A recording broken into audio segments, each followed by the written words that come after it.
We try to start every video with a funny joke, but today I'm just gonna steal a joke from the famous comedian known as Microsoft. It goes like this. The Xbox Kinect. It's true. Delivery's all wrong, he's butchering it. Actually, the joke isn't that funny when you go back to the first time Microsoft ever told it and realize that the former head of Xbox, the former head of wearing your grandmother's sunglasses, and the former head of made-up technology involving a prepubescent boy never cared if you thought the punchline was this stupid piece of crap they were trying to sell, because at the butt of the joke were 35 million suckers who bought the lies. Which is why, even though the world keeps asking us what we'll do with Kinect next, people say hindsight is 2020, but the Kinect was dead by 2014. Now it's 2022, so why did I just walk in on my boyfriend playing with his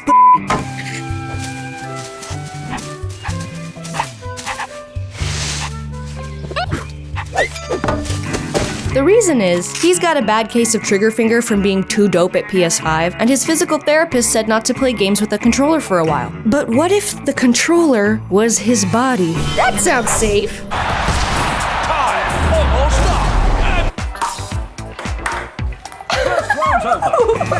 So he made me play Kinect games for 2 days straight, because that's how many days worth of games they made for Kinect. However, it was only 2 hours after getting our hands on a Kinect and off the controller, then back on the controller whenever it allowed, that we felt compelled to revisit Xbox's marketing from a decade ago and compare our experience with the one they promised and all this chicanery. Turns out, there's no underage child on a swing at the park by themselves you can talk to. But even if Project Milo was, scientifically possible and not just another one of Peter Molyneux's notorious fables, imagine standing on the Xbox stage at E3 in front of a worldwide audience of Halo-shooting, COD-tooting 360 owners and thinking they're gonna be super stoked when you say, "I'd like you to meet a boy." So the advertising was always questionable. Now you may look at that video and wonder whether it's true or real. Although it's in retrospect that I demand answers. Please explain how this, whether it's an accurate representation of the product or not, ended up breaking the Guinness World Record for fastest selling gaming peripheral. And by the way, ripping your groin to get hit in the face with the dodgeball is a very accurate representation of the product. So what the f am I missing? The part where it sucks your dick? What's this guy doing? Today, you can see how Zune is transformed by the magic of Kinect. Now I can just use my hands to select the movie that I want to watch. So let's take a look. It's simple.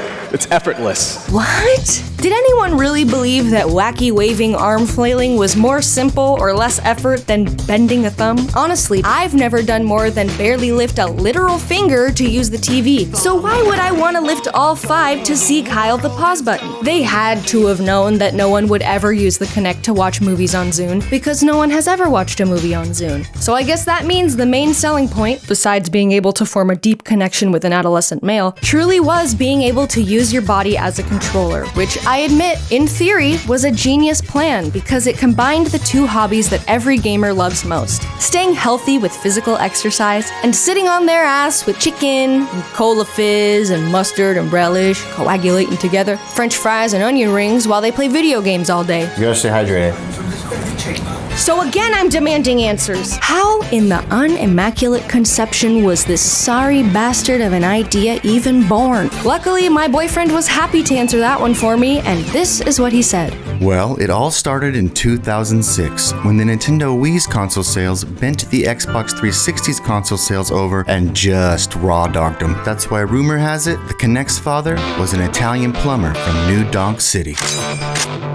Mario had just started slinging a fresh product called motion controls, and business was a-boomin'. Everybody wanted a taste of Mario's Wii. Even your mother wanted a taste of Mario's Wii. Go ahead, ask anyone alive in 2006 if their mother ever played with the plumber's Wii, and they'll all give you the same answer.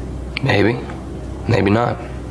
Maybe yourself. The Wii's motion controls helped create a whole new demographic of gamers, and if Xbox was hoping to capitalize off these schmucks, they needed to either develop something innovative and fun, or not do that at all, but pretend they did. When people come home, it's going to be magical, and that's what we're excited about. Xbox.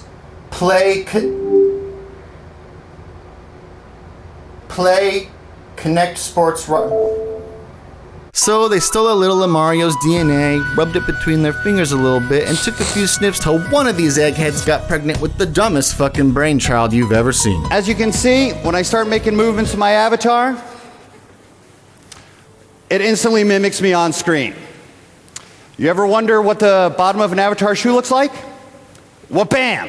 There it is. Oh, I get it. The misleading product vision, the actual features may vary disclaimer, the abandoned features, the long list of fake games, the short list of real games, the why is Steven Spielberg here, the commercials that remind you of Minority Report, the is that why Steven Spielberg is here, the laggy cursor that doesn't remind you of Minority Report, the awful gameplay you saw at E3, the $149 you spent at Best Buy, the awful gameplay you got at home, the surprise Pikachu face, and the bong rip when you realize that Microsoft doesn't care if your Kinect is collecting dust as long as it's still collecting your private data, all make total sense to me now. The whole thing was a scam. I almost had him. I wonder about you sometimes. This is true technology that science fiction has not even written about. Yes, they have. Ever heard of AI? Steven Spielberg was just here. And this works. No, it doesn't. Today. Not today, and certainly not then. Now. In conclusion, Peter Molyneux, why don't you have a seat right over there so we can discuss the whereabouts of a certain preteen named Milo. But first, I'd like to discuss the whereabouts of today's sponsor. Today I'll be cooking some crispy Parmesan chicken while hopefully getting across how great HelloFresh is. A famous fictional chef once said to a rat, anyone can cook. Since I've been using America's #1 meal kit, HelloFresh, I finally know what he's talking about. I've said it before and I'll say it again. HelloFresh literally taught me how to cook. Since making their delicious meal kits and cooking a variety of recipes ranging from fit and wholesome to treat yourself, I feel so much more confident in the kitchen. I'm all about convenience, and if something seems too hard for me, I simply won't do it. That's why I love the pre-portioned ingredients, so I don't have to take 10 extra steps finding the measuring spoons and digging around in a full freaking jar of hot smoked paprika that I'll only use once when the planets align. It's less wasteful of food, money, and most importantly, my precious time. Speaking of my precious time, have you ever tried to figure out what to eat for dinner? It truly sucks. And let's say you find something that looks good, you click on the website, and it's the world's longest blog you've ever seen about some lady's trip to the Cape where she first discovered clam chowder or something. No thanks, Linda. HelloFresh would never. Their recipes are so simple and easy to follow and get straight to the point. So what are you waiting for? Click the link in the description and use code GIRLFRIENDREVIEWS65 for 65% off and free shipping. You're gonna love it. Trust me, I know it. Tato. Tato.